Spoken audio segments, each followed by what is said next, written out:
Good evening. I am Simon. I'm the host of Atheists Having Cocktails with Christians, and I'm going to be starting a new little segment added to my page called The Last Call. It's just going to be basically anything I kind of want to put up and have discussions about and introduce my subscribers and other people to maybe experiences, subcultures, music, TV, theology, whatever people haven't really maybe had the chance to experience on themselves.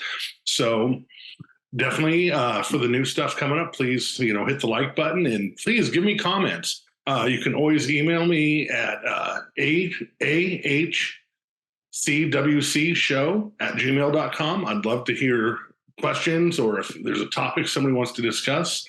But for my first mini project that I'm doing, I'm going to be uploading a Vision DVD that featured a band that I was in called Brassknuckle Choir. It basically deals with 4 subcultures. Skinhead, which I was a major part of a skinhead, non-racist skinhead movement for many, many years. And my band was an Oi band based out of Kansas City here. And because of a festival we played, we actually got featured on this DVD.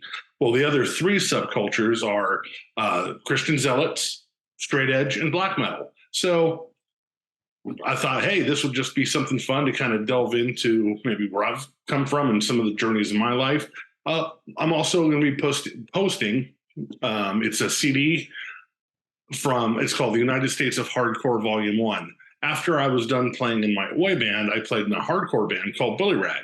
And we were able to play with really great bands like Hoods and Death Before Dishonor and, Earth Crisis and Lionheart and tons of great bands like that. So we were able to put a track on this compilation. So I hope everybody that subscribes can check it out, give it a like, give me some comments, give me some questions, and hopefully, enjoy that last call drink, buddy. So good night for now, and I'll be posting different and more interesting things as time goes on. So thank you.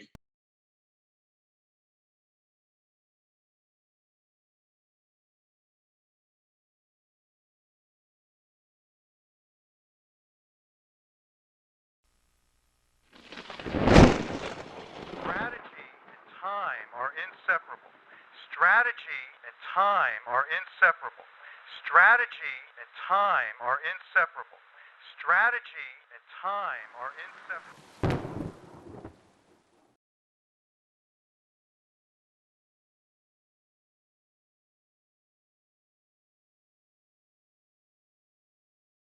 Black metal, zealot, skinhead, and the straight edge movement, right? Right.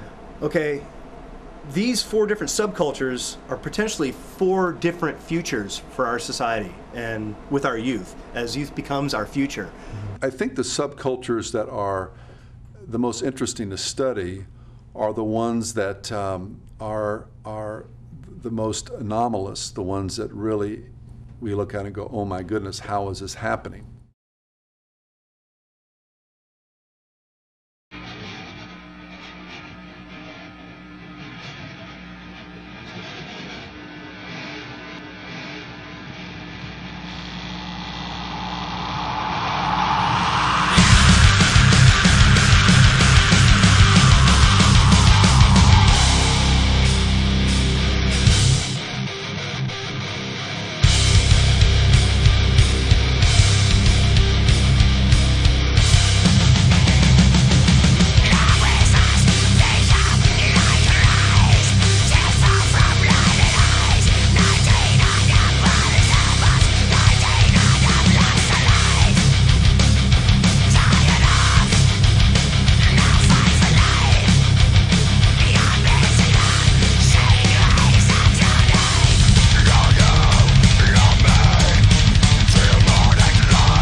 No, as a skinhead, I'm definitely not racist. I don't agree with it, and I don't believe in it.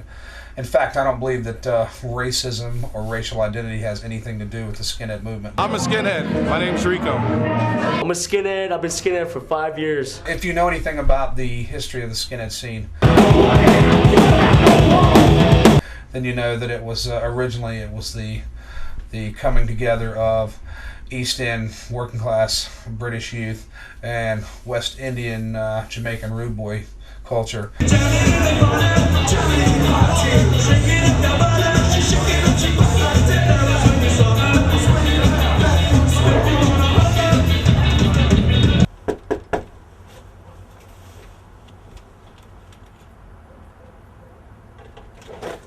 Hey Ed, how's it going? What's up, man? Good to see you. Doing all right? Good, good. Cool, good. All right. Come on.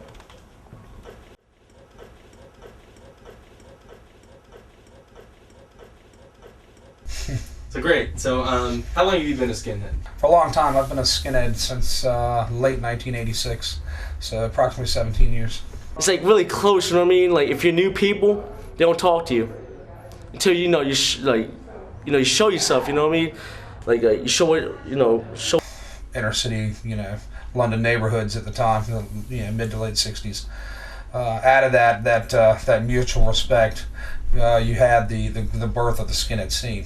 So it was a black and white unification of youth culture. I mean, first music label started off, and then you get named by the music you listen to, and so on. It just continued. What happened in England, I couldn't tell you. I wasn't around for that. But I could tell you what happened in New York in '82 on. I mean, part of the elite New York scene. Been a part of that forever. Then moved to Kansas City, just like the mob. It took me 3 years. 3 years to fucking prove my point, what I'm about. I was like 13, took me, like when I was 16, for them to approve me, you know what I mean? So like brought me, what the fuck? Hey, how's it going? I'm What the fuck is Climbing in this? through the hole. Oh, see if I can do it. Well, hey. I'm saying, hey, what's up, what's up, where you from? I'm from Richmond, Virginia. Oh, Virginia. Not West Virginia. I don't know, man, Virginia, they try to jump my ass, I don't know about that. Who tried Really? to Tell jump- me about it. Tell me about it, Davey. White power, fucking Virginia guys. For real? No. White power. No. No. Hold on, I want to hear it. Fuck like that shit. that. Go ahead, Davey. Not Fuck Fuck that shit. I went down to Richmond, Virginia to see Blood for Blood. Fucking like 60. Last year. Yep. Yeah. 60 fucking white I power was there. guys. Hold on. Hey. Let him talk. Hey. 60 white power guys that jump my ass, you know what I mean? It's like, fuck that shit, dude. It's like, I'm from Baltimore. We know what we're about. I don't know about them. You know what I mean? They're trying to be friends, alright? I think there's 3 types of skinheads in the world. I think there's Nazis. You've got the racist or white supremacist scene, which once again, I personally don't consider them real skinheads. Whatever, call them what you will, clowns, fools, bald rednecks, whatever. But that's not part of the skinhead scene as far as I'm concerned. I think there's non-political people. You've got your traditional scene, which I think is that's where I stand, because to me it's a conscious effort of skinheads to move away from as much politics as possible, to avoid right-wing or left-wing politics, to avoid the things that have caused a tremendous amount of trouble for the skinhead scene overall, throughout the years. And then you have your anti-racist skins. SHARP's an acronym that stands for Skinheads Against Racial Prejudice, and then by itself, I think it's a great idea.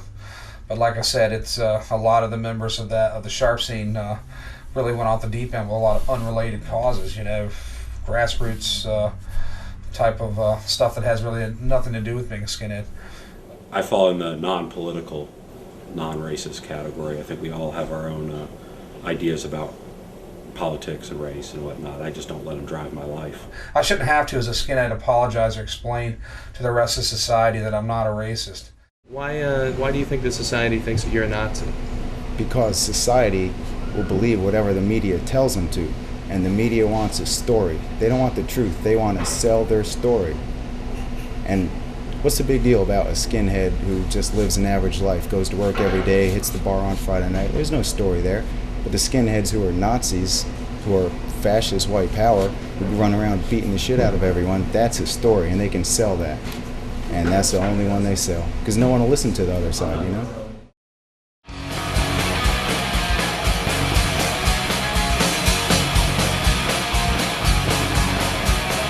Don't talk shit when I walk by! Can't you see but fight my eyes? Don't judge me for my boots and braces! Fuck you, you fucking racist! We stand hard, we stand fast! Won't be the first and I won't be the last! Give my life for who I am, and I put eyes across in sight. 2, 3, 4, 1, 2, 3, 4. Find the power! Keep me alive! Find the power! Raise on my side! Find the power! Wasted truth! Find the power! Put your boys in the crew!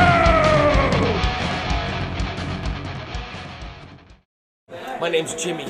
I play at Murphy's Law. What do you think about the misconceptions that you guys are Nazi or racist or whatever? Can you clear that up for people? My nickname is Jimmy Gestapo, so it is easily misconstrued.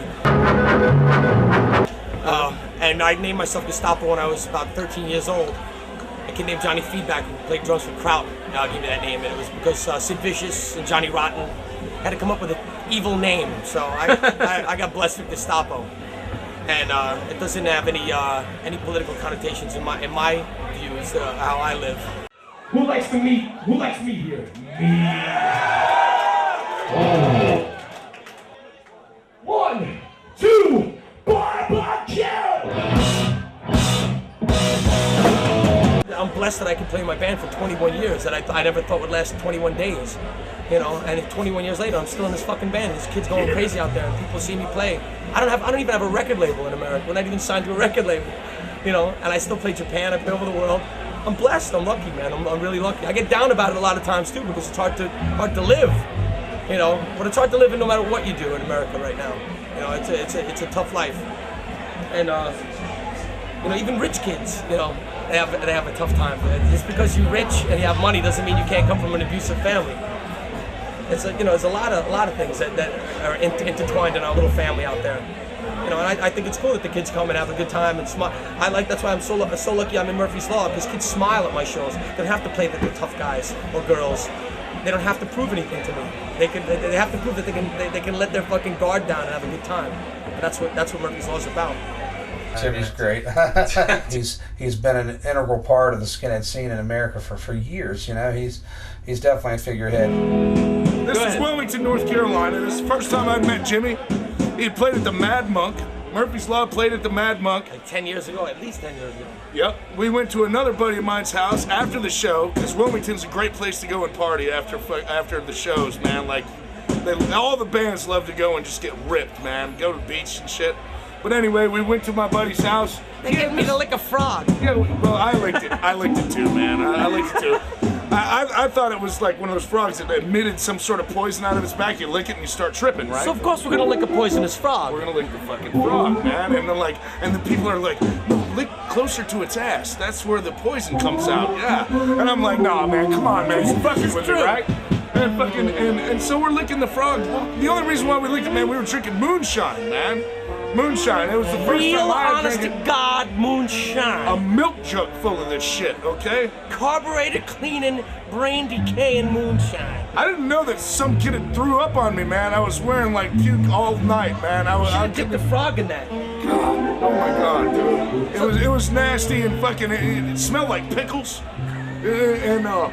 That was the name of the frog, actually. It was called Pickles the Frog. Pickles the Frog.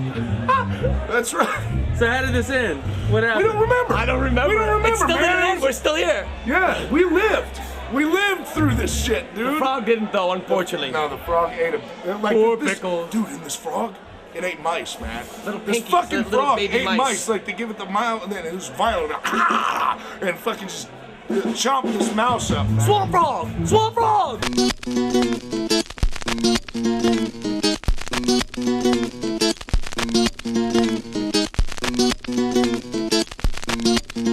6 degrees of Gestapo.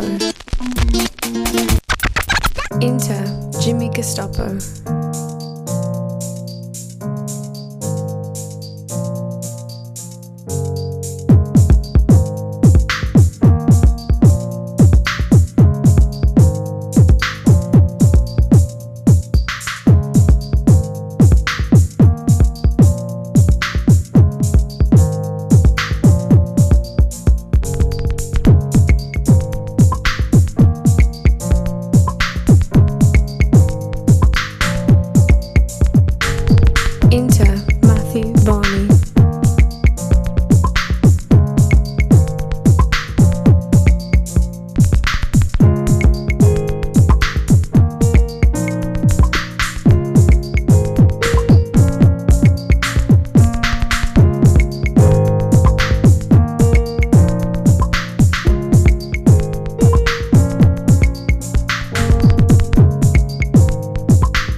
Violence is a part of our scene. Get used to it. We're not going anywhere. It's too bad. Sometimes, you know, people have a bloody nose, bloody mouth, or their feelings are hurt, but often we're just schooling people, teaching them how we, you know, expect them to behave when they're around us. And, you know, we command respect. You have to earn it. It's not given. Sometimes if someone won't give you respect, you have to go earn it from them, take it, and then they will respect you every time they see you. And that's what happens a lot of times. It's simple 2 minutes of schooling, and that's what the fighting is about. These are my brothers. I love these guys. I lived in Seattle for a while, and I became very close to them, and they looked out for me like they were my family. I don't have that right now. I love these guys. These guys have my back to the death, and I have theirs. Being a skinhead means I get to hang around with people I really respect, like this guy right here, Paul. And it means I know my friends got my back. It means the few friends I have are loyal, and it's a hard scene, and we don't tolerate backstabbing or drug use or a lot of things that I think are the pitfall and downfall of the punk scene. It used to be, remember back in the late 80s, early 90s, with the whole straight edge scene, you had a viable straight edge skinhead scene. It was you know, skinheads in boots and braces, but we're also straight edge, you know. And that seems to have really changed. You don't really find too many straight edge skinheads anymore. But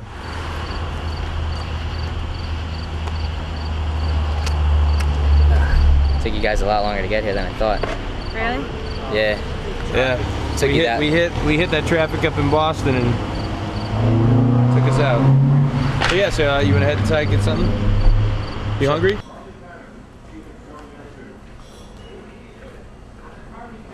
My name's Scott Johnstone. I'm a straight edge skinhead. Well, obviously, as I said, I'm straight edge, so I'd never have a drink and never smoke weed, never do any drugs.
When I went to my first straight edge show, I was a fucking dirty punk rocker. You know what I mean? I drank, I smoked, I was dirty, I, you know, was wearing my Subhumans t-shirt, you know, whatever. I had spiked hair,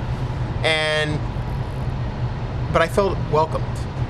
I went there and these kids were wearing like you know, if you want to generalize their work, they had their hoodies on, they looked like they got a gym class, you know, and their bleach blonde hair and whatever, and I was like, that's kind of weird, these guys look like jocks, you know, and my immediate impression of them was, they're jocks, you know, they're not punkers, they're not part of the music. But then, like, it was like people were stage diving, and it was like singing along, and it was like, that stuff I didn't really see at punk rock shows. It was always like people thrashing about on a very introverted, seemed to be a little bit selfish, you know what I mean? Like, I'm drunk, I'm crazy, blah, blah, blah, you know, like, wah. And it was a mess, you know? It didn't seem like there was any sort of, like, organization or it didn't seem like it was really doing much except for just making a mess out of people. Hi, I'm Rick Rodney, and I sing for a band called Strife, and we started in 1990 and officially broke up in 98, but then have been playing randomly every now and then, put another record out, and we were a straight edge band, or had straight edge members, and talking about straight edge, like basically for us growing up, straight edge was a way to sort of get away from all the things that punk rock, all the detrimental things that punk rock brought upon itself. You know, we didn't drink or smoke or do drugs or whatever, and we got into vegetarianism, veganism, that whole thing. And we were a band about that. But more importantly, it was a band about sort of like offering a positive way of living. For us, that was through straight edge. It was just a set of rules, a foundation of how to live your life and stay out of trouble.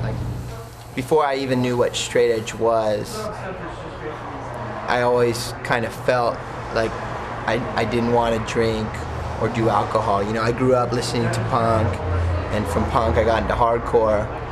But before I even knew what, you know, straight edge bands were, you know, I would kind of see, you know, I was in 7th and 8th grade, you know, kids were going out and partying, and it just wasn't a thing for me. And so when I first, you know, started hearing straight edge bands, of course, you know, a band like Minor Threat, you know, is available everywhere, or, you know, Youth of Today, Bold, Judge, and I started hearing these bands and listening to their message, and I kind of felt like, you know, this is something that I totally agreed with, you know, and something that I could believe in. The term straight edge was coined from the Minor Threat song by the same name, and, you know, by the name Straight Edge. And, you know, at the time, Ian MacKaye, you know, when he wrote the lyrics, don't drink, don't smoke, don't fuck. I heard about this thing called straight edge, and for a while I was like, what's that, you know? And then little by little, I started to learn about it. People would tell me, you know, I would just ask questions and stuff. And I just took time and I sat down and I just thought about it, and I was like, well, is this for me? Because, you know, I always hear about people breaking edge and all this stuff, and, you know, there's so many different things to straight edge. Like there's hardline, and there's, you know, like veganism rolled into it and stuff like that. A lot of kids started becoming vegetarian. Like Youth of Today came out with the song No More. And a lot of kids, you know, started, you know, they listened to those lyrics and they read into, you know, vegetarian. Me personally, I was never a vegetarian or vegan. But what does that have to do with straight edge? I mean, I don't think veganism has anything to do with straight edge. I don't think militant anything is a positive message. People that, you know, go out and stab somebody and shoot somebody because they do drugs, you know, that's not for me. You see people going around, you hear, you know, 2020 interviews and stuff about hardline in like Salt Lake City and stuff. Like, if that's what they want to do and that's how they want to show the message of straight edge and what it's about in their town, that's what they got to do. That's what they want to do. I definitely think that the West Coast is more lackadaisical. I mean, it's like sunshine and surf and whatever here, you know. I mean, there's a huge contrast, in my opinion, from the West Coast to the East Coast. The East Coast certainly, I think, is like tougher just by default. I mean, the cities are harder to live in. The weather, the elements. It's where a lot of hip hop was originated. Straight edge in California, it seems like to me, the way it should be. You know, nobody tries to push anything on the kids who aren't straight edge. You know, they do it for a personal choice, and they don't really care about other people. There's like those big crews, like there's FSU, and there's, you know, in Los Angeles, there's DFT. You know, there's so many crews.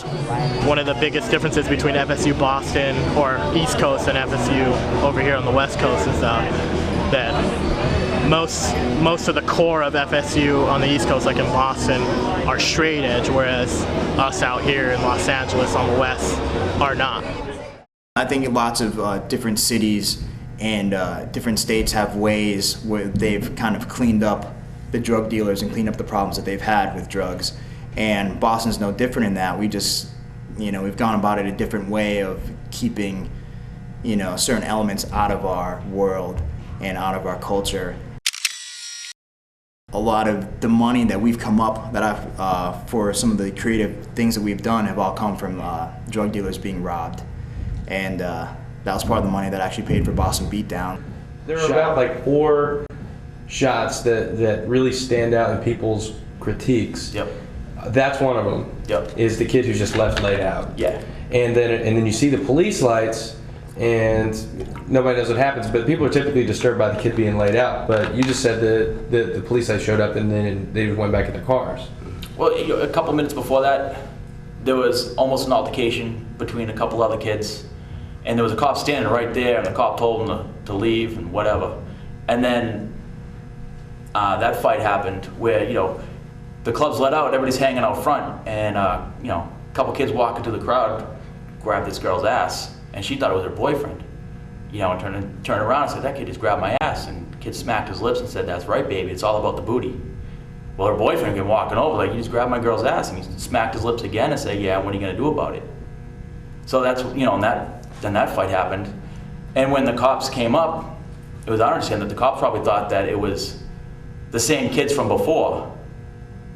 Kind of got what was coming to them. I drive down to a local night where we all hang out, and it's just basically a bunch of hardcore kids hanging out in this club.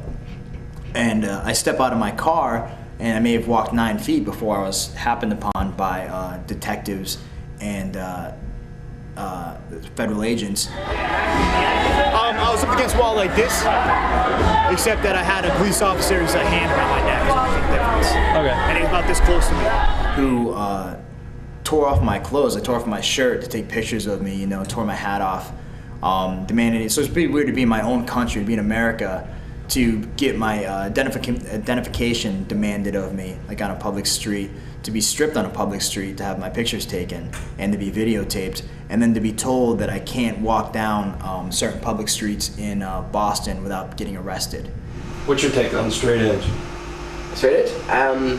Surprisingly, I mean, I agree with a lot of the fundamental principles. You know, I definitely agree with the fact that everyone should be in charge of their own, you know, their own body and their own mind, especially their own mind.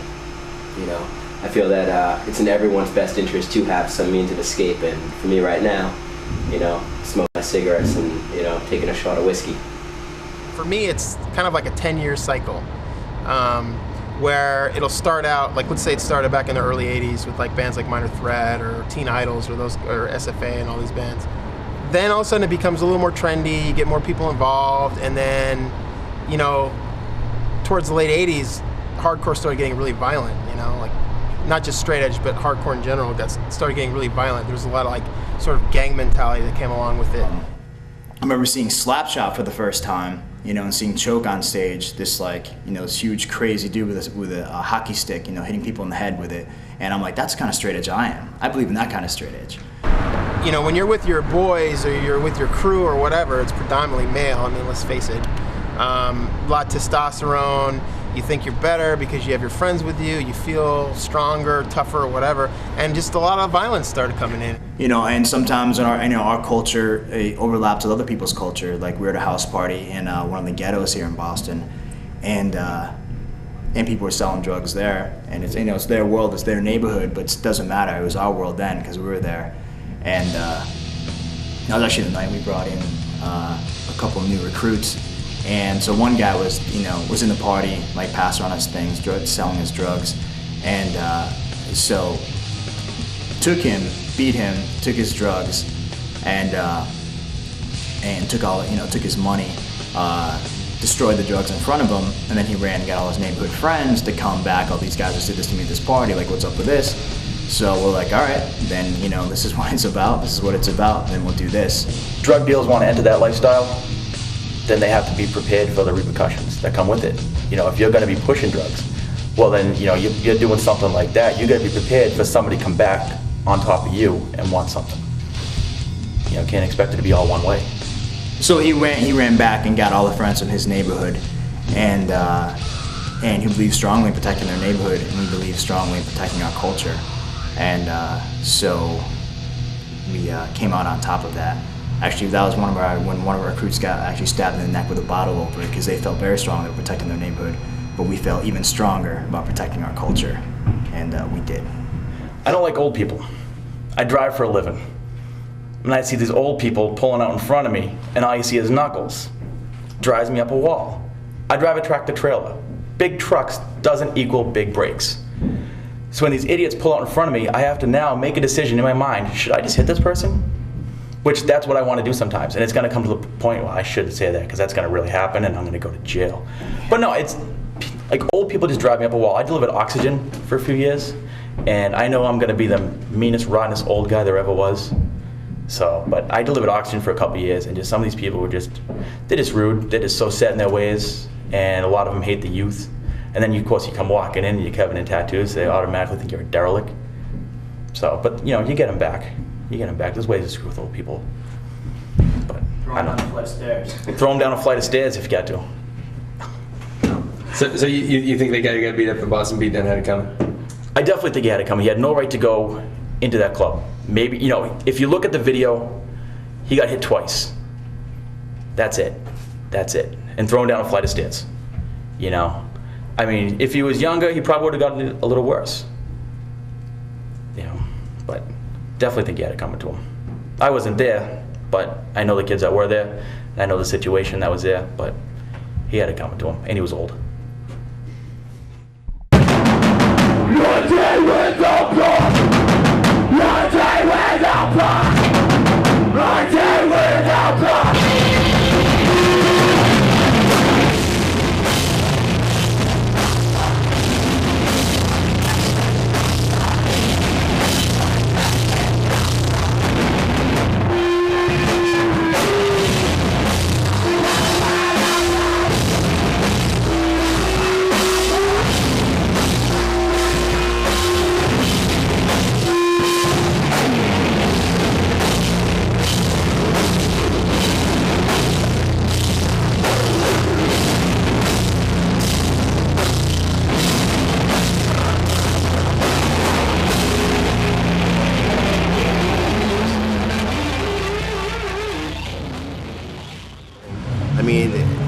I don't think it's no longer a case of, adults doing this stuff, I personally, I live in a ghetto in the city that I live in, and I had, about a month and a half ago, I was walking my dog and I was sitting on my porch, and I had, 6 and 7-year-old kids, and they were smoking, marijuana on the corner, and asking me if I wanted some, and it was a real, reality slap, in the face. Probably in Bassett, Virginia, our guitar player, and a couple of the guys we were on tour with, but not myself, had beaten up a kid who was starting trouble, and I guess the fact that he was a drug dealer, small scale, I guess, dealt pot to the kids in his town or something. But I guess it just made it a little more better for them, because they just enjoyed it a lot more that they beating up this kid who was selling pot to kids and stuff. I hope that I'll marry Jeremy. We've been through a lot of positive and a lot of negative in our relationship. We've been together over a year. He's gotten into fights, and we've broken up because he's gotten into fights. We're just completely opposite, but we just fit each other. We fit each other I don't know, I've never fit with somebody else before, and I'm perfectly happy with him, and I hope that one day I am married to him. Show me, let's see that shirt. Southern Empire is a local Raleigh, North Carolina crew. We have members actually that have moved out of this area. They live in California, New York. This whole crew thing, that's sour feeling, not because they're straight edge or not because they eat a certain way. It's just because a lot of conversations that I hear these guys have is, what are you doing this weekend? Oh, let's go get a fight. You know, it's just, I don't agree with it. Beating someone up because they decide that they want to drink, that's their business. Beating someone up just because, I don't even know, whatever reasons, they're dancing too hard in the pit, then whatever. I mean, I don't like it. I hate it. My dad, for instance, like, was trafficking cocaine when I was a kid. Went to jail for fucking 6 years. I didn't have a dad. My mom was out fucking whoever, and I was raising my little brothers. So, I mean, I lived in a fucking shitty trailer. Door didn't open. We had to, like, crawl in through windows and crap. I'm like, and that's what drugs do. My dad did a lot of drinking when I was younger, and my grandma now is a drunk, and she has been an alcoholic, you know, all my life. I mean, we lost our friend and our brother, Danny Edge, to heroin. So if there's any word of anyone selling heroin, or there being heroin, or even doing heroin within our world, within the confines of our culture, then those people would be taken out. Drugs are for losers. I mean, the only good addict is a dead addict, you know? I mean, if it came down to it, you know, somebody that was selling drugs in my neighborhood, if it came down to burning down, you know, their drug house, you know, if it came down to some of my family or friends that were getting drugs from them, you do what you gotta do. We found a barn full of marijuana. It was in a vacant lot. We decided to burn it down. What good was it doing? Yeah, they were gonna dry it and sell it. So we just made one big joint out of it by smoking it all that night. You know, and that's the easiest terms you could do, because that's what we said, man. Look, we're smoking it all tonight, you know. And I mean, it caused a big uproar. I mean, you know, nobody knows who did it. We were as sneaky as we could be about it, you know. That's all that can be said about that. You know, meth labs, that was a whole different thing, because you could blow up somebody's house. You know, we didn't want to mess with those. Same with alcohol. Fucking all it does is turn guys into dicks and girls into sluts. I want nothing to do with that. I don't want any of my friends to have anything to do with that. I don't want that crap ruining my world. Everybody knows cigarettes kill you. Everybody knows drugs are not legal for a reason. We don't want people to die. People are dying. People die every day because of this crap. If it's not because you died from an overdose, or you died from whatever, or a fucking drug dealer shot you because you didn't have the cash, or you killed your friend because he fucking fucked you over on a drug deal. Like, no matter what, it's still bullshit. People are dying. Lives are being lost because you want to get high. People think like either drinking or doing drugs is like everyone's like natural birthright, or their like, you know, passage into adulthood or into adolescence, when it's really not. All you're doing is like I said, playing into their hands. You know what I mean? You're just like silencing yourself. You're taking yourself, you know, making yourself obsolete for the most part, so they get to, you know, continue to control you. You know, it's like, you think people would have realized this in the 60s, and look what happened with that and that whole movement, and it went nowhere. Drug dealers need to die. Anybody who supports a drug dealer needs to die. Fuck them. That's a wrap.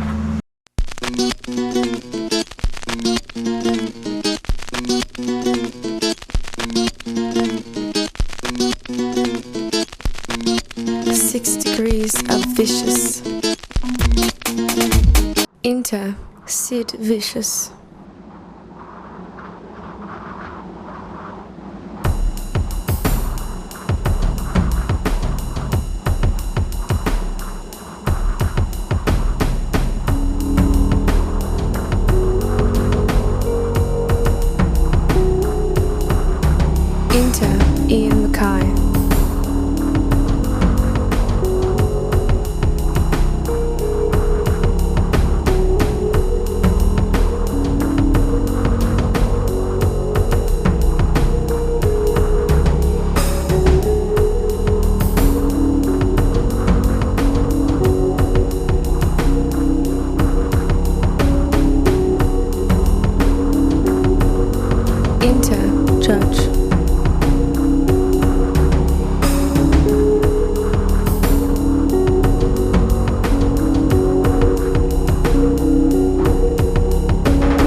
You.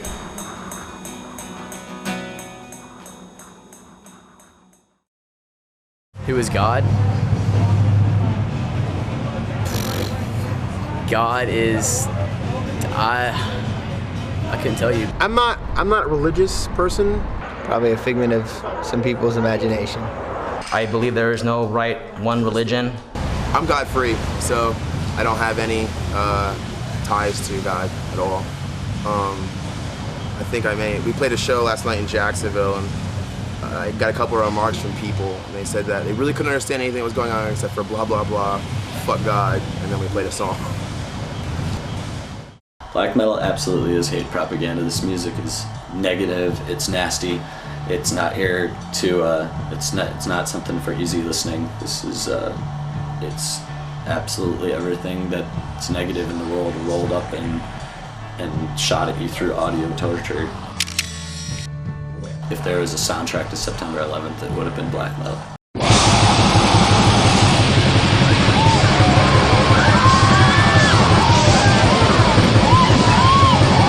Do you believe that evil exists?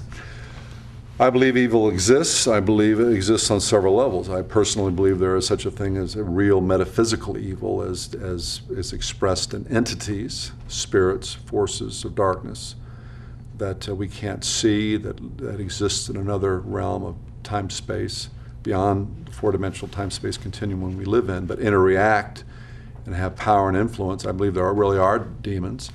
I think the people that worship them know there really are demons. And I think that a lot of people are not aware that there are and are being influenced by them. Black metal is a certain type of metal which is more evil sounding, more spookier, and a lot more atmospheric. And it's got its roots to some Satanism and also old paganistic beliefs. And the lyrics often involve blasphemy against the Christian empire. Things of that sort. I was originally into really dark, aggressive music, but the darkest I could find was sort of Slayer. They've got a lot of atonal, sort of dissonant, really aggressive music, but it just wasn't evil enough, you know. I mean, they've got pentagrams on their albums, and they have songs like The Antichrist and Die by the Sword, but I always felt that it could get a little bit darker and a little bit more atmospheric. You have the suicide black metal, you have the war metal, you have the symphonic black metal, you have the more traditional bands that are just kind of, they mix black metal with other styles, and then you have just the raw, the old school kind of thrashy black metal bands. I wanted something that sounded like a heavy metal horror movie soundtrack, something like that, something like a heavy metal requiem, something very minor key, something very, very satanic sounding, you know. It's more extreme. You have really extreme tones in the guitar. You have really extreme drumming. Lots of double bass drums and tremolo picked, very technical sort of guitar. And they had pentagrams and things on their albums, but they also had a lot of keyboards, and the vocals were very sort of shrieky and atmospheric, and they had a lot of echo on their instruments.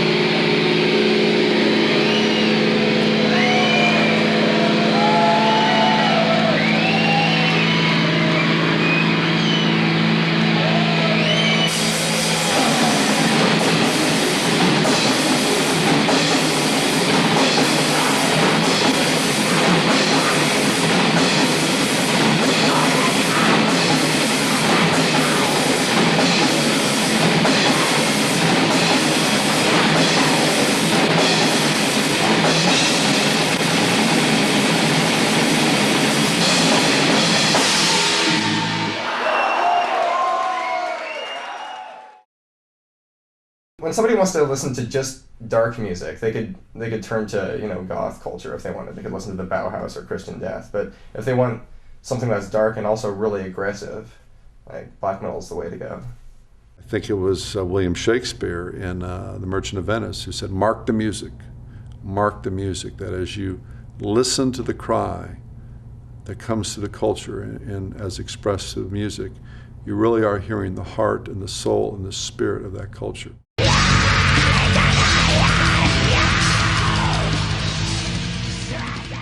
Terrorism is obviously commended in black metal because the core facet is depopulation, destruction, death, and despair. So it's going to be looked at as a positive thing when multiple people die. What do you think about the guys who flew planes into the Trade Center? They were very brave warriors.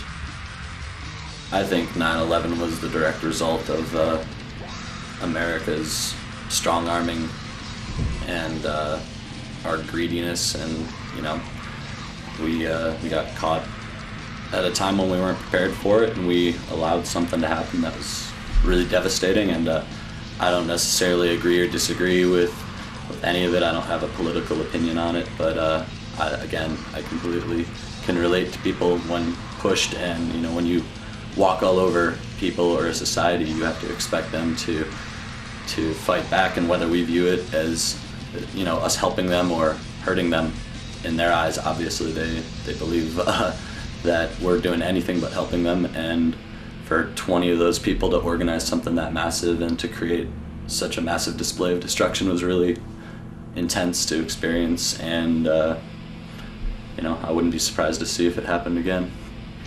It was a strike against mankind. It wasn't religiously motivated, aside from the fact that each one feels that they get 60 whores from aloe when they die. They are an army, just like our army. It's just they have to operate on a completely different scale.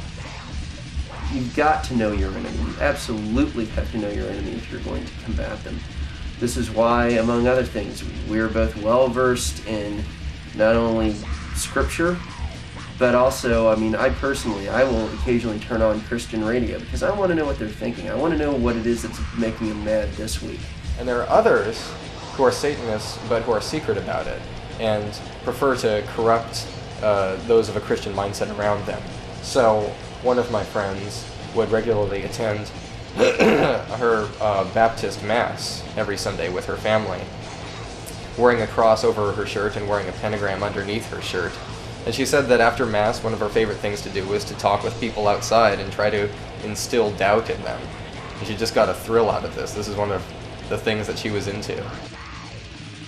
The truly up-to-date rebel rouser wisely seeks the path of least resistance and subverts from within. The multinational media corporations need people like us to make their software, write their articles, and produce their television shows. Smell an opportunity for mischief? I do. Satanism to me is just the antithesis of creation. It's not really a religious experience for me. I'm not a very spiritual person as far as that's concerned. It's an imagery that a lot of people can grasp onto because it's rebellious. It's obviously the ultimate rebellion in society's eyes. Society governed by Christianity and just religion in general, any of the white light religions. And so a lot of people latch onto that just as something to be different. So you said white light religion? Well, it's a common term, white light religions, meaning any of the religions that are positive in their message. Judaism, Christianity, the Islamic religion, any of that. Oh, Islam is viewed as white light? I don't know. It's really just a term that I... Like, you can't say good or bad religion because there really is no good or bad religion. Organized religion, I just feel, is a fear-mongering tool. It's for people who need answers to questions that are completely unanswerable as far as I'm concerned. No one can know what happens after death. No one can know who created or how this world was created. Definitively, you couldn't have a defined term of that, and there's no way. And so I think religion was created to help ease these questions and ease the minds of the people. But I don't totally disagree with the religion, but I disagree with organized religion because I believe it's the cause of a lot of the crap that goes on in this world. With many established religions, and basically I'm just going to stick with Christianity because it's the one I know and hate, it's very, for all of the big ideas and the magical universe that it's supposed to purport, it's very binary in that there's so many rules and so many very fixed ideas about these things, as if they're... People talk about God like other people talk about their grandfathers. Some crabby old man that you can't let in on anything because he freaks out. And you can see these principles, right, in Christianity, right? Gluttony is a sin. Sloth is a sin. Lust is a sin. Pretty much everything that feels good is a sin. And what things, according to Christianity, according to these, wanting farmers, are good? Well, poverty, chastity, piety, right? Well, God, of course they're going to say that chastity is good. They're never getting laid, right? They don't have women. Of course they're going to say that poverty is good. They're broke, right? The principles that underlie Christianity come from people who never had anything to begin with and who are so hateful, they just point at people that do have what they want and out of jealousy call them bad. But there's no further truth to it than that, right? So that's the basic idea behind Christianity, is that it's produced by weak people and it articulates nothing but weakness. I think if we saw a situation where more of us were getting together, more like-minded people, hell, even like the Million Man March or something like that. I mean, I don't want to parallel that because, again, that's a different political standpoint. But I'm just talking about even 10,000 people unified in just, death to Christianity, for instance, marching on something or setting a whole city on fire. Once it got moving, that would be a different story. The general consensus that surrounds the black metal subculture, philosophically speaking, is one of extreme iconoclasm, the sort of rejection of group religion, and especially the rejection of Christianity. This is obviously articulated in the inverted crosses and in the pentagrams that they've got on the covers of their albums, but some bands take it a lot deeper and they'll make all of their lyrics very anti-Christian in spirit and in message. Exactly why they're anti-Christian will also vary depending on which group you're talking to. Some bands will be anti-Christian simply because they worship Satan, and that will be the end of the story, and that's not a lot to talk about there, philosophically speaking. Other bands will try to adopt some Nietzschean or pseudo-Nietzschean viewpoint that Christianity is sort of the spirit of a long-dead slave morality that is for people who have a number of personal defects. The spiritual magazine Gnosis did a special issue on Satanism, and they were correct in understanding. Their conclusion was that Satanism is a religion that most people practice most of the time, usually without admitting it even to themselves. Anton LaVey, the founder of the Church of Satan, who did not believe in a literal Satan, viewed him more as a kind of a Jungian archetype, called most Christians Satanists in evening clothes.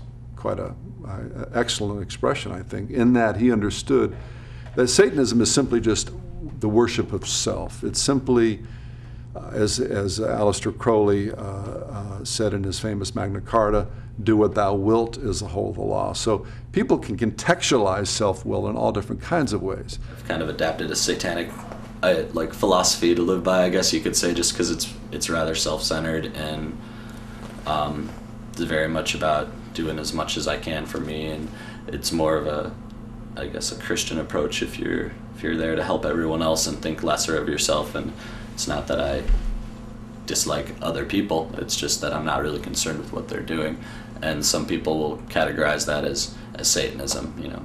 If I fathered a child that was retarded or deformed, what would I do?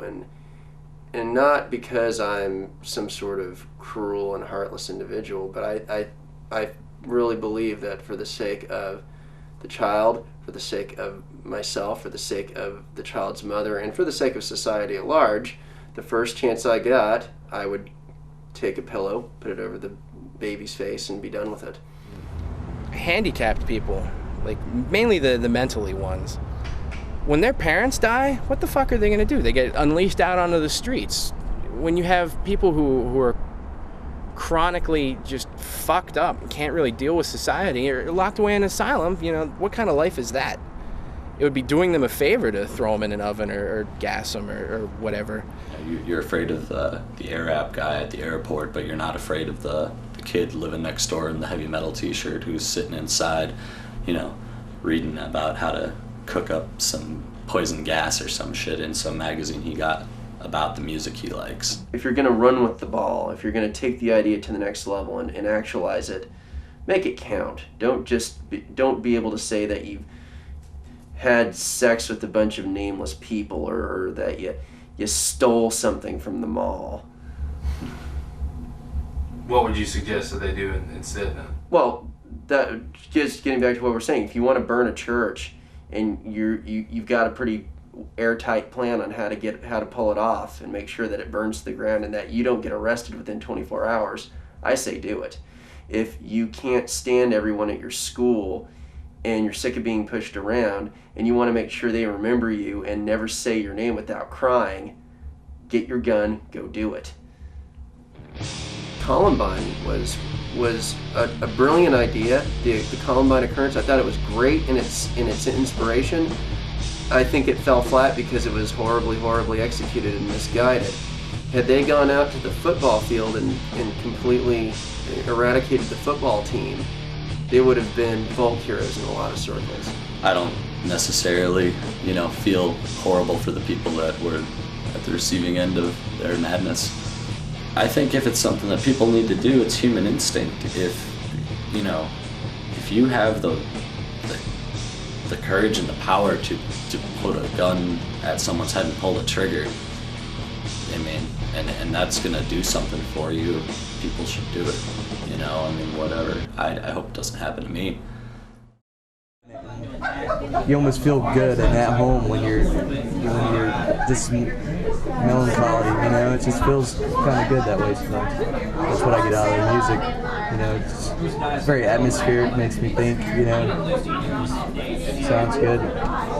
Really dark, brings out the dark side in me, I guess.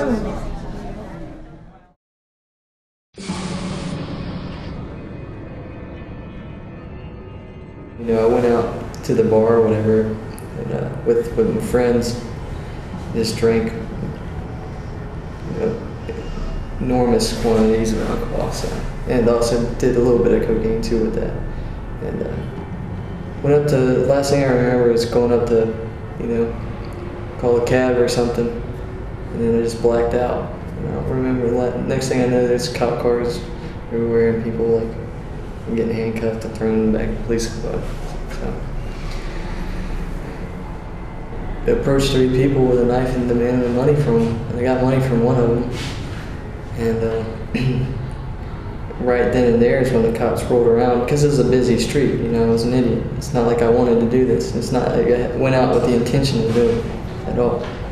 But I was in the middle of a busy street and the cops were just patrolling, and just caught me in the process of doing it.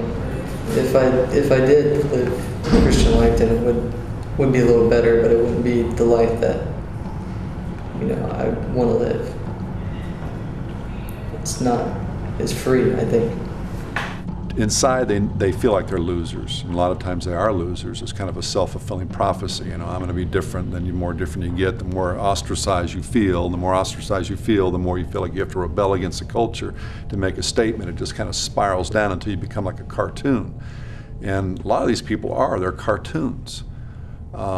And they're this way because that's the only way they know how to be. They just feel like the real world has nothing for them because of this self-fulfilling prophecy aspect of it. But there is a small minority of people in that class that really are trying to break on through to the other side. They are trying to stare into Nietzsche's abyss and say, okay, there is all morality is just the imposition of somebody's will to power on me. This has all been concocted by a bunch of religious knuckleheads. It's just to keep me in chains. So I'm going to just reject all of it. I'm going to attack it. I'm going to tear down every vestige of it, and I'm just going to blaze my way into a world of chaos and nihilism and amorality and see what's waiting for me there. And in that sense, these kind of pioneers or voyagers into this final frontier of darkness, I think are interesting to look at because they show us the end game of the more latent type of rebellion that most people live in but don't have the guts to follow through the whole way. The suicide style black metal is pretty much, it's the name implies that it makes you want to kill yourself, or the person who's doing it is basically wanting to kill themselves. And there's bands like Vlad Tepes who supposedly all off themselves after they recorded their first album. So, there's the suicide style black metal is definitely implying that people will either kill themselves while listening to it, or they want to kill themselves while recording it, kind of thing. Yeah. An ex-member of Necmistium had a friend who committed suicide right in front of him, shot himself point blank range, just kind of out of nowhere one night while they were hanging out in the woods. And it sounds so typical, but it actually did happen. And he totally embraced the music though, and through that kind of just developed this really, really negative attitude towards life, and just started losing it. And I don't know how much of it I'd blame on black metal, but it definitely didn't help. It was kind of the soundtrack for his demise, and guy wound up committing suicide right in front of a friend. So it was that was probably the most intense thing that we've dealt with. The suicide culture has become very popular in black metal, mainly due to its extremity, I believe. As far as metal goes, it's always been about raising the bar of extremity. Ideas that are born on the wings of art have the most consequence of all, particularly in our modern culture, where the kind of the frontal cortex of the brain, the logic centers of the brain have kind of atrophied with our addiction to entertainment and growing up on television.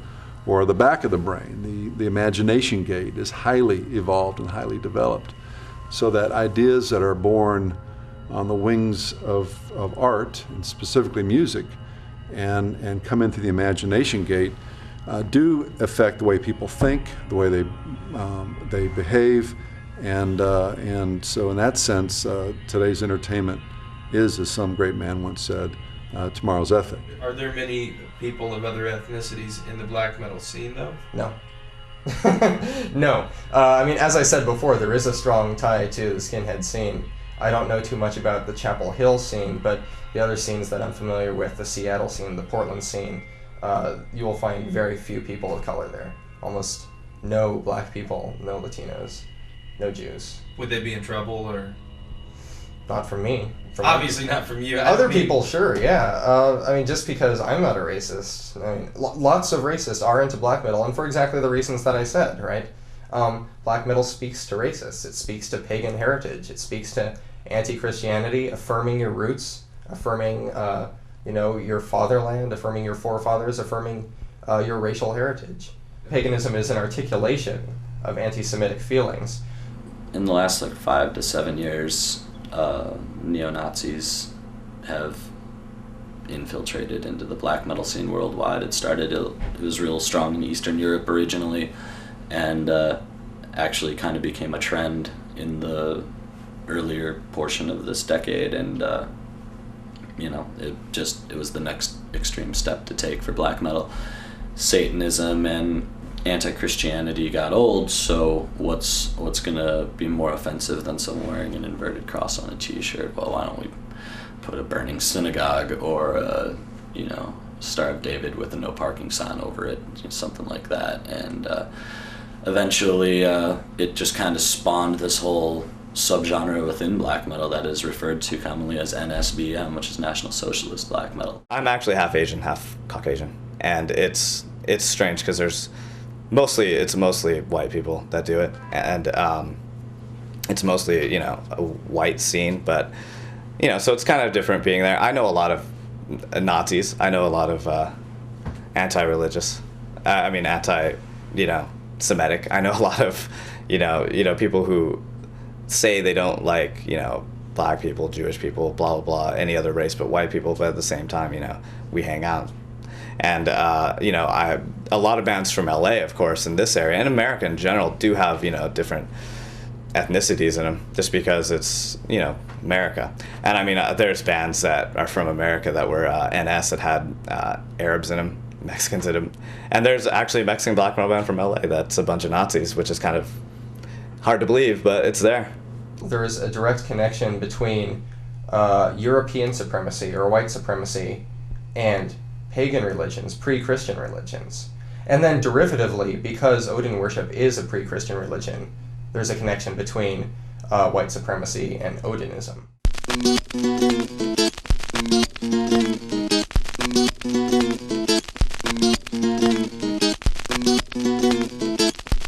6 degrees of Odinism. Inter-Odinism.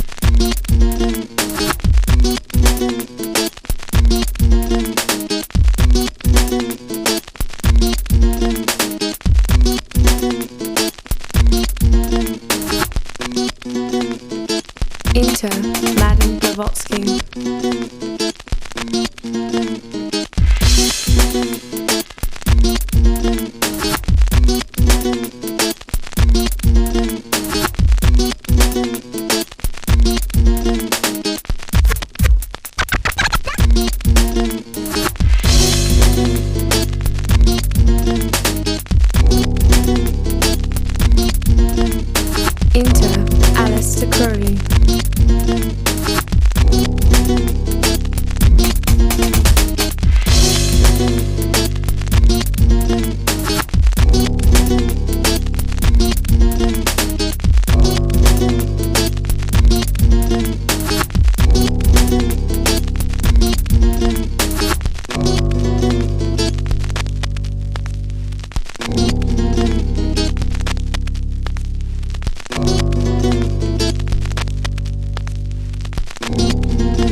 Marilyn Manson has also said some things like this. It's your rebellion.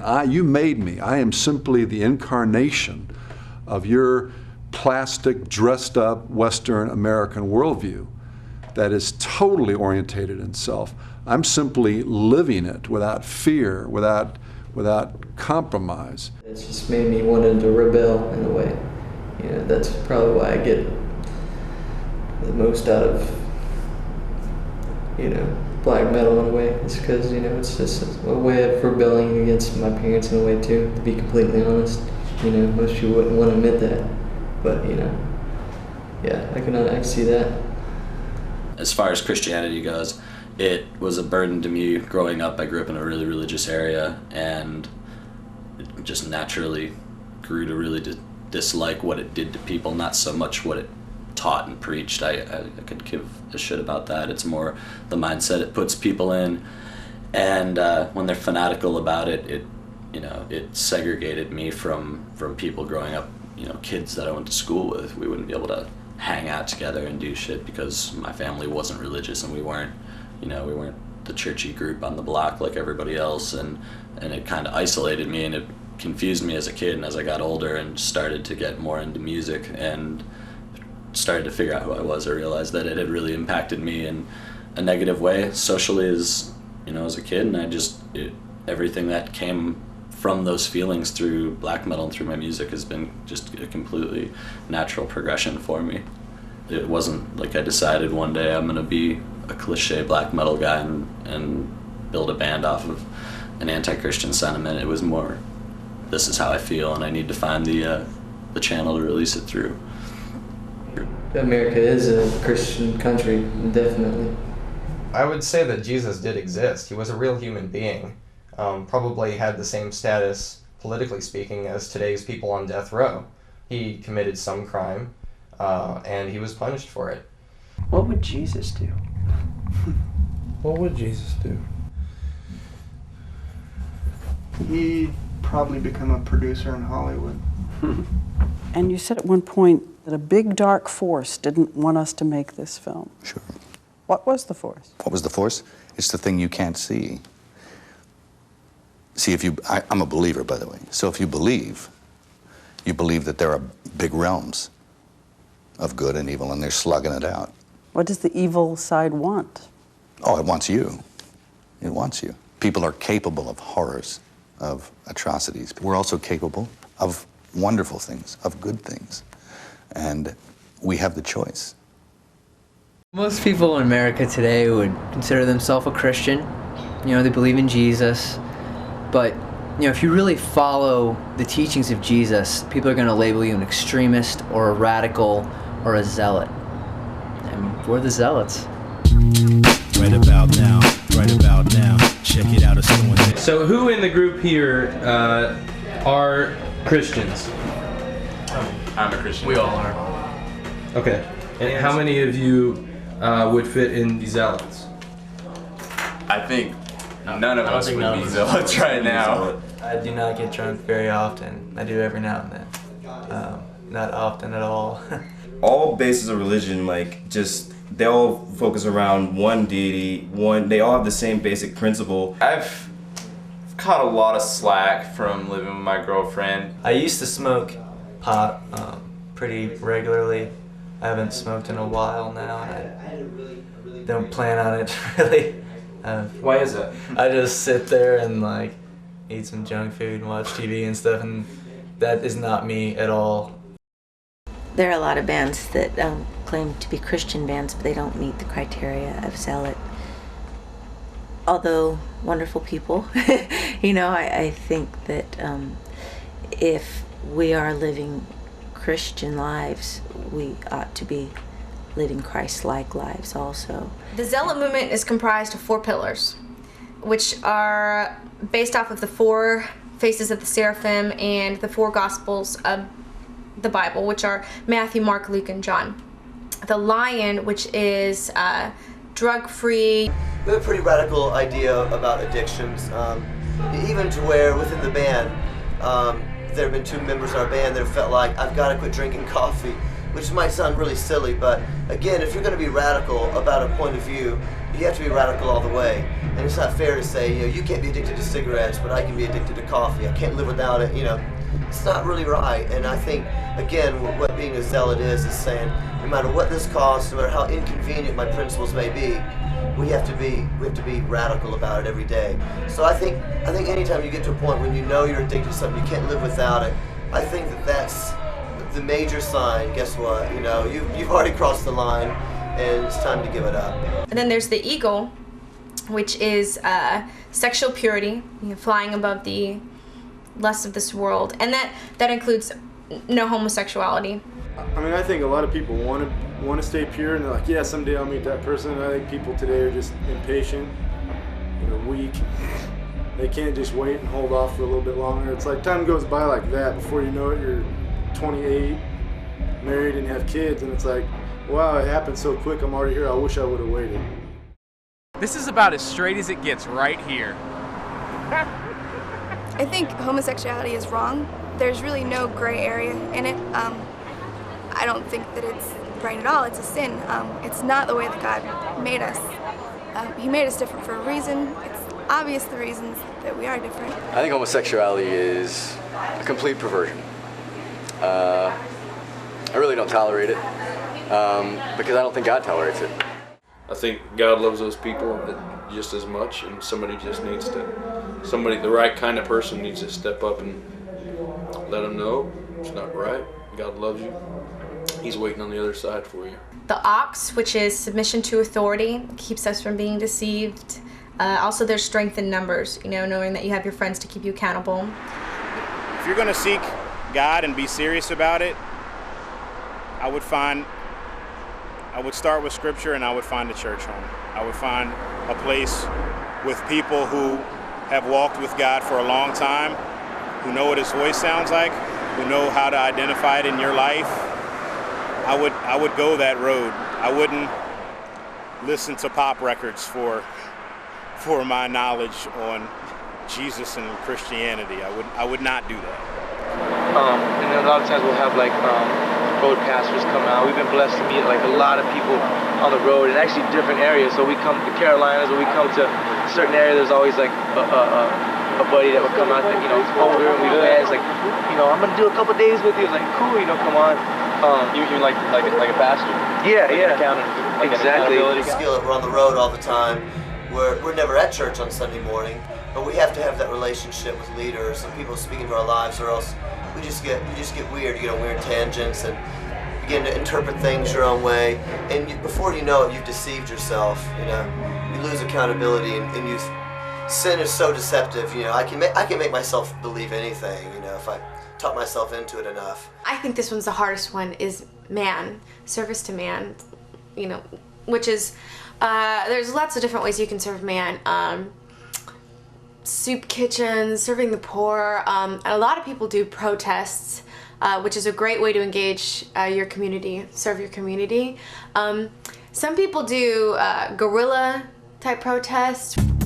Back in 2000, we have in our city a massage parlor, basically just a house of prostitution, and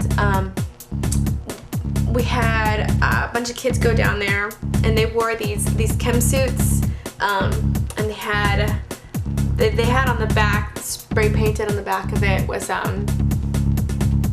foul waste disposal unit, and they had like these dust masks on, and they went and they took this huge banner that said shame in red on a white background, and they got up on top of the building and they dropped it down in front of it, and they got it all on film. It was really awesome to see, like, it really be called what it is.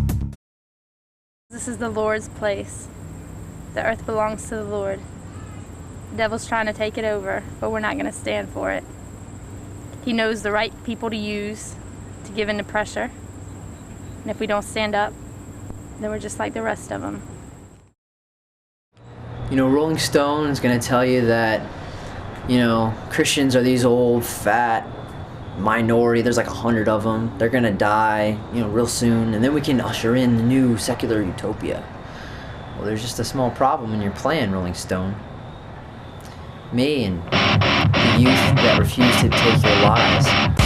Raptures, deceit, false then, not God. Reject your lies. Reject all lies. Reject all lies. There's a reason that we are going down a very slippery slope in America. The music industry is very closely tied to it. John Lennon is not the cause, obviously, but he's an example of using music to wage war against your soul.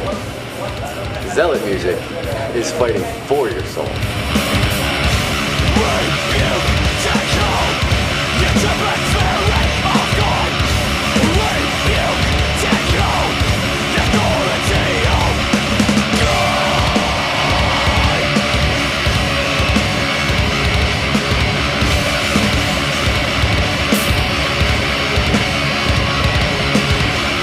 Mostly what our lyrics are about is Jesus. He is who he says he is, and we desperately need him. So we try to convey the truth.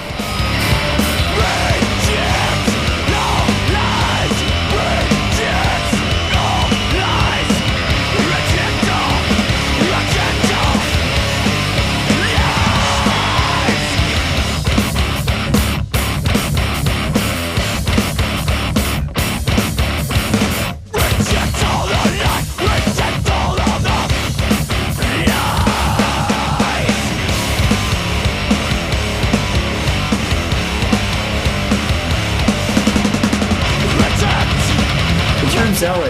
from a sect of Jews around the time of Jesus who believed in the violent overthrow of the Roman Empire.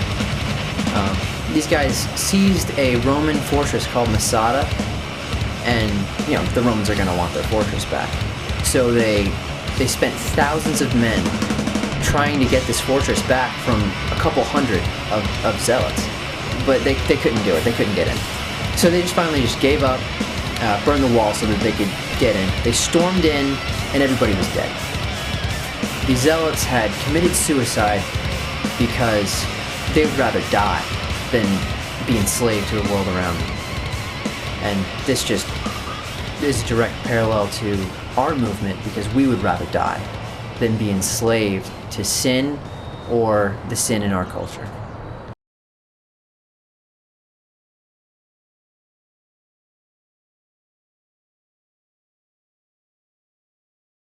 We are the tattooed, punk rock, hardcore pastors and congressmen of tomorrow. And we're going to raise our kids to love Jesus same way as we do. Zealot it's not a gang, and it's not a crew or a cult. You don't have to be called a zealot or call yourself a zealot to be a zealot. It's not like Straightedge where you got to put the little mark on your hand and go around beating people up or whatever. So the problem with straight edgers is the things that they deal with, they're all on the surface. They're all about purifying their body, and that's right, but their soul is dead. I mean, they're not really focusing on the issues that matter, and your body's not going to matter when you're dead and when you're in hell. If you exhibit the criteria of the 4 pillars and you're living for Jesus, you're a zealot. It's just a term that we use to differentiate between like a social Christian who's just kind of, goes to church on Sundays and does whatever the rest of the week, and then the real Christian who's living by Christ's teachings, out helping people, loving people. Word Christian means little Christ. They're, being true representatives. There's like an outcry in the background, like, hey, people that have experienced the power of God, have experienced the real living, breathing commitment and the surrender and all that entails. There's a real desire to say, man, wait a second, we're different than that. We're not these hypocritical people that, have a TV show to get your money, that there's a real living, breathing power that we've experienced, and it compels us to serve you and to love you. I'm Edie, and I sing for the punk band Head Noise. Are you a feminist? Nope. I'm not a feminist, no. But I am very much pro mother and pro wife, and I think that those things are very much part of womanhood, and I think those things are very much part of womanhood because God put them there. He allows us to grow up with dreams and fantasies about becoming a wife and wearing the gown and and walking down the aisle and about having children and nurturing and loving. I'm definitely not a feminist. I used to be feminist. I was feminist in high school, and shortly after I became a Christian, I still kind of said I was like a feminist Christian, which is really contradictory. I think that there's definitely a tie between feminism and homosexuality. I like to say that I'm anti-feminist, even though I am a woman. When I think of a feminist, I just think of like this woman, just big, sturdy woman going, wah! And she's not doing anything because the gifts that she has, that God has naturally given her, she's not using them, and she's trying to use gifts that don't come natural, and she's not good at it. The very role of what women were created for and about no longer exists, and in fact it's looked down upon. For you to be a housewife, for you to take care of your children is a bad thing, It just doesn't make sense, and I think is part of the big lie that the enemy has fed. What do you think that big lie is? That women aren't good enough, that women aren't special, that women aren't okay just being human. You have to become man. We bought this building. That was in 1990. Actually, I think we probably bought it in 1990. We bought it out of bankruptcy court. It was a low-income retirement hotel for seniors. Lots of the rooms were without working plumbing. They'd gone a winter without heat or hot water. It was really just a place where the people that were owning it and running it were just using the seniors' money, basically, kind of shoving them away. And it was pretty tragic. What's your name? Cap. Cap. Yeah, Cap, CAP. I was in the Second World War. I was in Germany. I came out. Now I come back to the United States. I got nobody but myself now. My family's all gone, every bit of them. So I'm lonely. Sure. I lost everything I had in the fire.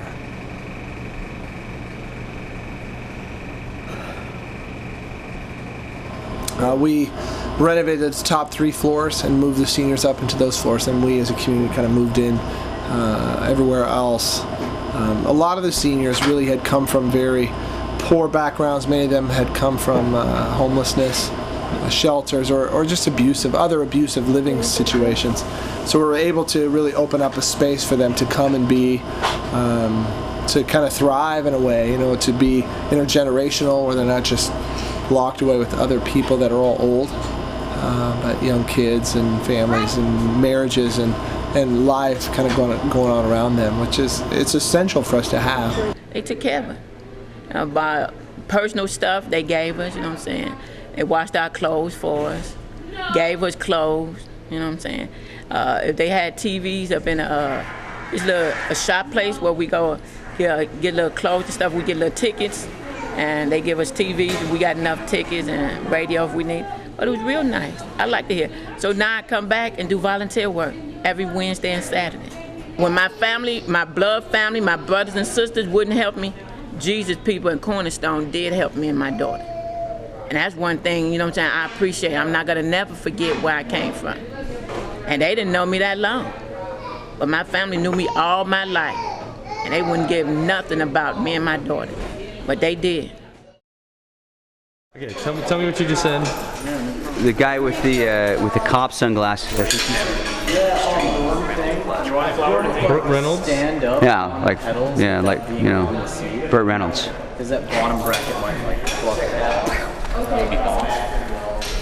We have some. Who do you ride with? I ride for myself, man. Are you part of the Burt Reynolds Club? I don't represent Burt Reynolds, but I offer support for him. Just in case he does die, I have a eulogy on my back for him. Burt Reynolds, rest in peace, Burt. Hats off for Burt. Yes, exactly. Come on, offer your respect, Bill. What's wrong with you? Really, they were telling me about this whole Scallywags thing, and they're telling me about, doing this whole ministry. And I just thought, man, it reminded me of C.S. Lewis.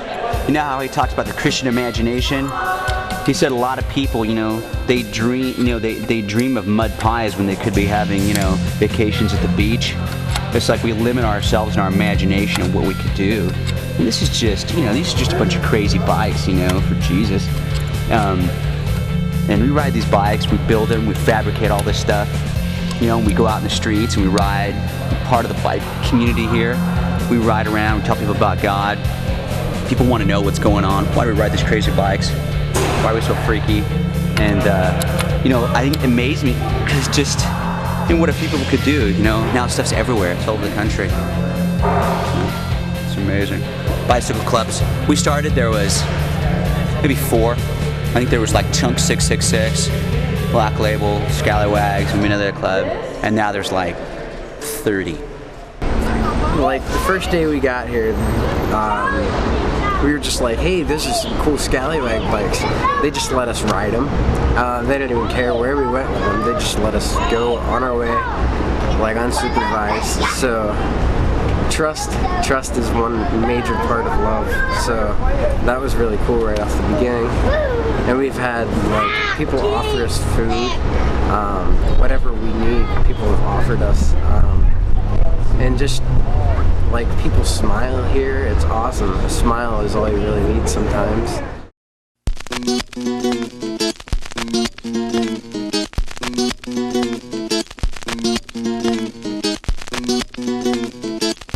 Six Degrees of Christ.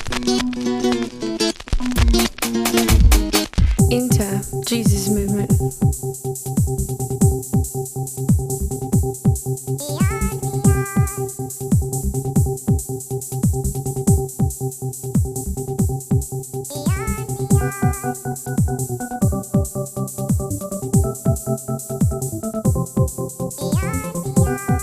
Enter Jesus People Milwaukee.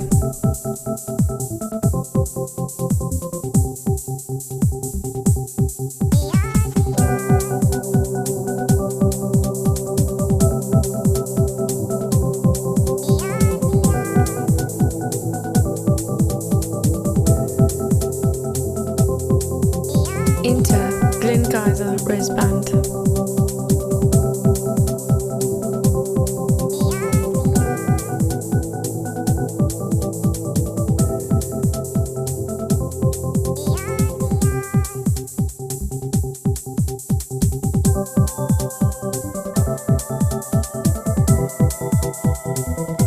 Enter Cornerstone Festival.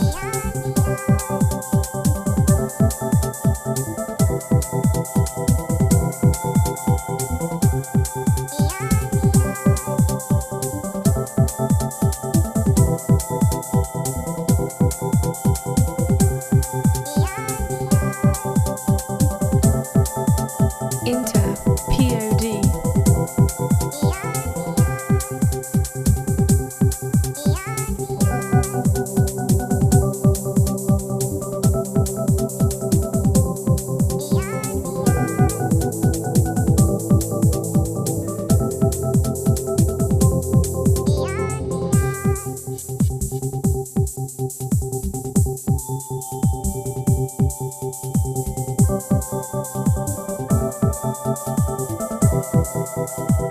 Enter the Matrix.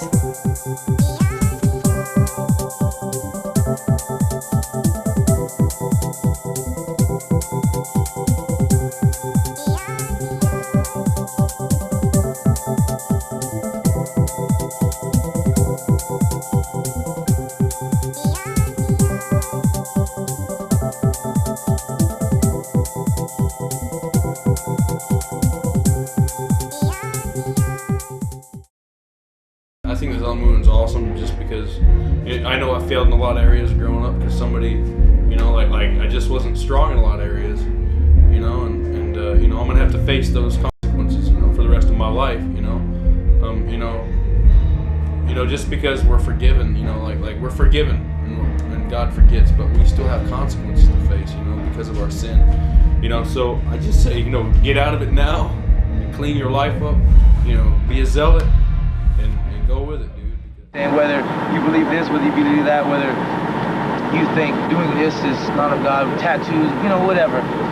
I'm not here to fight no fight. I'm here to lead you to the cross, because once you get to the cross and once you sit with the Son of God, once you sit with Christ Jesus, then that's when you do the chat, and that's when you do the work, and that's when God explains things. You know, we never want to change you before we introduce you to Jesus. You know what I mean? Yeah. There's been times where Robert has gotten into conversations with people before or after the show, and they might be opposed to what he's talking about, and you know, they'll vandalize our car or van or, you know, stuff like that.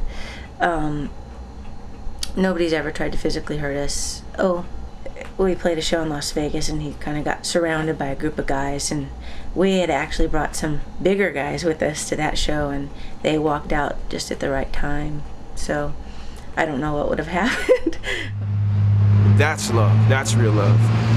When someone would do something even for people that think they're crazy and don't want it, you know, be like Jesus. When he's on the cross, these people are torturing him, throwing rocks at him, and he's like trying to forgive them. He's saying, God, forgive them. They don't even know what they're doing. That's radical. I don't know anything more radical than trying to forgive people that are hurting you. You know, Jesus was the real radical of counterculture, I think, and still is. And that spirit of serving other people, of forgiving them, of loving people beyond even what is required of you, man, that's the essence of true love and really the message of Christ and of a real Christian or a zealot, someone who really wants to serve Christ and follow in his example. Ready?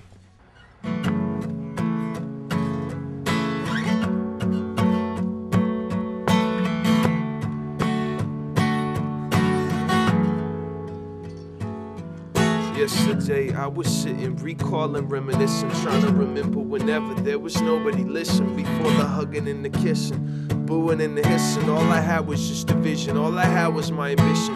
The love without condition kept me swinging when I'm missing, kept my eyes upon the prize, striving for the mission. When I was down for the count, falling out of commission, I can hear your voice now, screaming out, son, listen, get on up, don't give up, though you struck opposition, trying to buck all that stuff, find out what's your condition. A pull in my soul, keys in my ignition, call you all my commission, my love and my vision, man. Doesn't matter if they call me wrong, doesn't matter if they steal my song, doesn't matter if we're all alone, it doesn't matter at all. 'Cause I would take a bullet for you, and I would take a bullet for you, and I would cross any line, I'd swim across the sea. And I would take a bullet for you, and I would take a bullet for you, and I would lose it all and take my fall to show you that it's for real.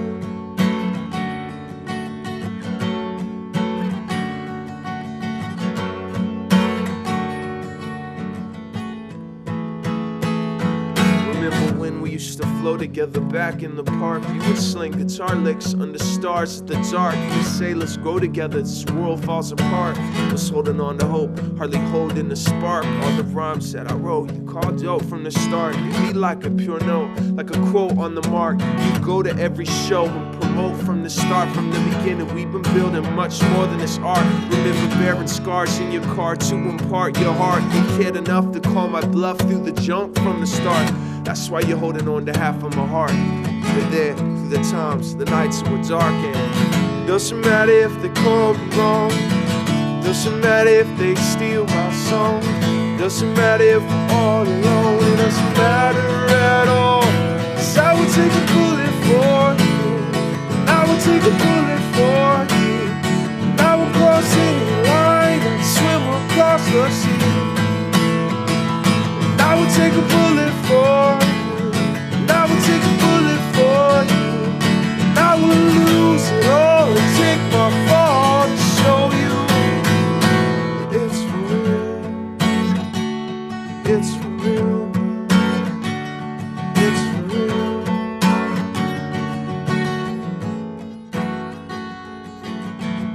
Doesn't matter if they call me wrong, doesn't matter if they steal my song, doesn't matter if we're all alone, it doesn't matter at all. Doesn't matter if they call me wrong, doesn't matter if they steal my song, doesn't matter if we're all alone, it doesn't matter at all. 'Cause I would take a bullet for you, and I would take a bullet for you, and I would cross any line and swim across the sea.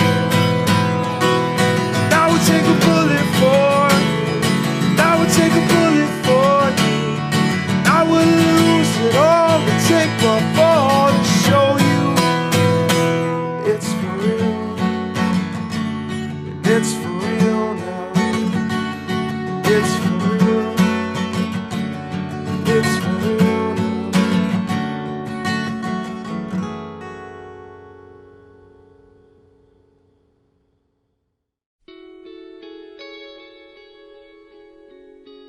Okay, so you're covering these 4 separate subcultures of the black metal, zealot, skinhead, and the straight edge movement, right? Right.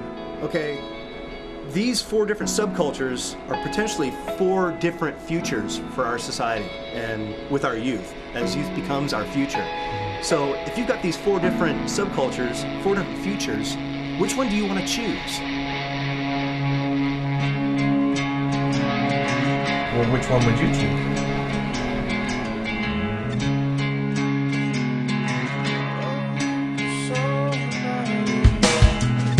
In this hip-hop gear make something priceless, timeless. Will it all last a month? Will this guitar song make you worth it when you're hurting? Or is it all just a front? 19 years on the road, about to go under. Felt the breeze of the trees, the roar of the thunder. Been a long road, wanting for cover, but now my cover's blown. I'll find my way back home. I'm walking away. I hear you call my name. I'm walking away. Away from yesterday. I'm walking away. I cannot stay another day. Walking away from yesterday.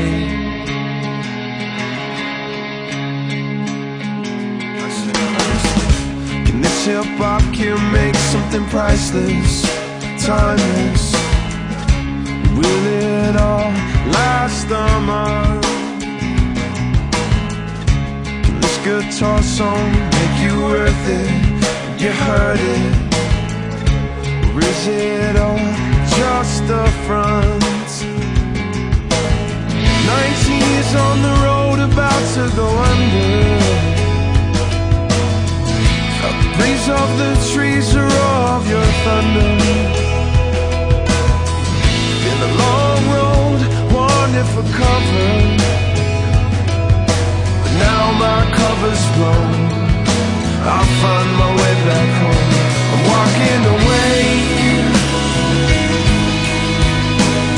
I hear you call my name. I'm walking away. Away from yesterday.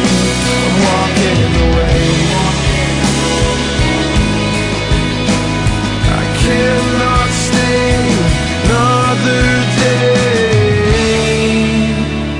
Walking away from yesterday.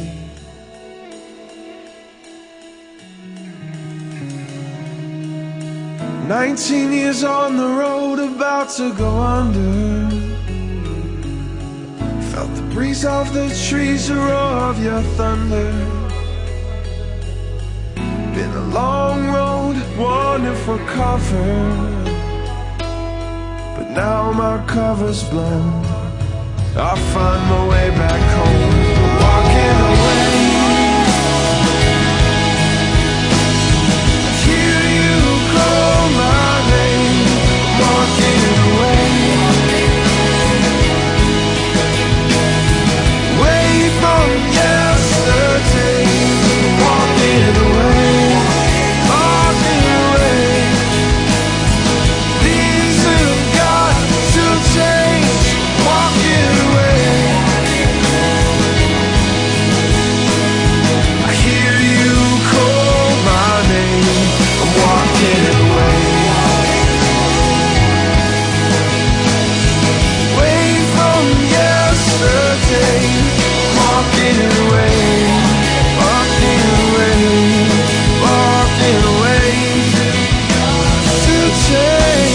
Walking away. I cannot stay another day. Walking away from yesterday.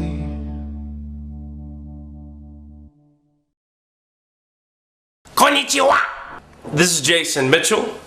the director of the film you're watching or about to watch, Dark Planet, Visions of America. This is my audio commentary. I'm going to give you some of my deepest thoughts concerning the piece. This coming week, I'm going out to do some potentially dangerous work, and I may die. If that's the case, this film is my legacy. So please, enjoy my legacy. And sayonara!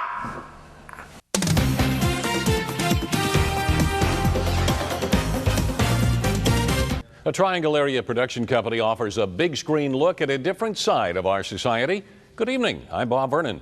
The film Dark Planet, Visions of America is a documentary about society subcultures. I think the subcultures that are the most interesting to study are the ones that are the most anomalous, the ones that really we look at and go, oh my goodness, how is this happening? If there was a soundtrack to September 11th, it would have been black metal.